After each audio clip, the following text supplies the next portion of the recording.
السلام عليكم الأصدقاء، مرحبا بكم معايا في فيديو جديد. كالعادة بدون مقدمات ندخلوا في الموضوع مباشرة. الدولي الإسباني ونجم فريق برشلونة لامين يامال في مقابلة صحفية كيكشف لأول مرة عن سبب اختياره للمنتخب إسبانيا على حساب منتخب المغرب.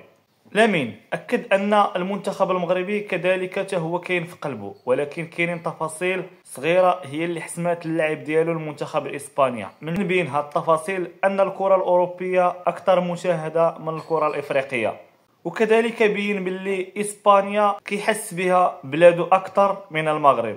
وذكر كذلك باللي أنه ما غاديش يكون أمر خايب أنه يلعب المنتخب المغربي. نخليكم مع التصريح ديال لامين يامال حول تمثيله المنتخب الإسباني على حساب المنتخب المغربي.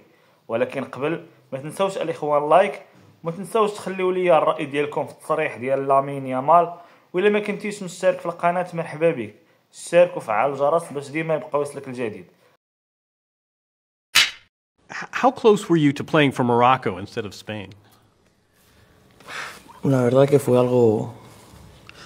algo raro porque sí estaba en mi cabeza, oye, puedo jugar con Marruecos. Justo Marruecos fue que llegó a las semifinales del Mundial, pero en el momento de la verdad nunca tuve la duda de verdad. Al final, con todo mi cariño y respeto que tenga Marruecos, yo siempre he querido jugar una Eurocopa, siempre he querido jugar aquí en Europa. Yo creo que el fútbol europeo se ve más, yo creo que está más cerca de lo internacional y al final jugando en el Barça yo quería estar cerca de poder ganar una Eurocopa, que gracias a Dios ya lo he hecho, y jugar un Mundial con posibilidades de ganarlo.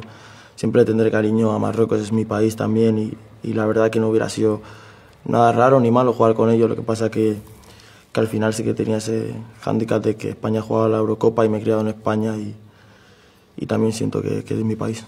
إذا الأصدقاء كان هذا هو التصريح ديال لامين جمال الدولي الإسباني ونجم فريق برشلونة حول تمثيله منتخب إسبانيا على حساب منتخب المغرب. ما تنسوش الإخوان لايك للفيديو، ومرحبا بك إلا ما كنتيش مشترك في القناة اشترك دابا وفعل الجرس باش ديما يبقاو يوصلك الجديد. خلوا في راسكم، تلقاو في الفيديو الجاي إن شاء الله. إلى اللقاء.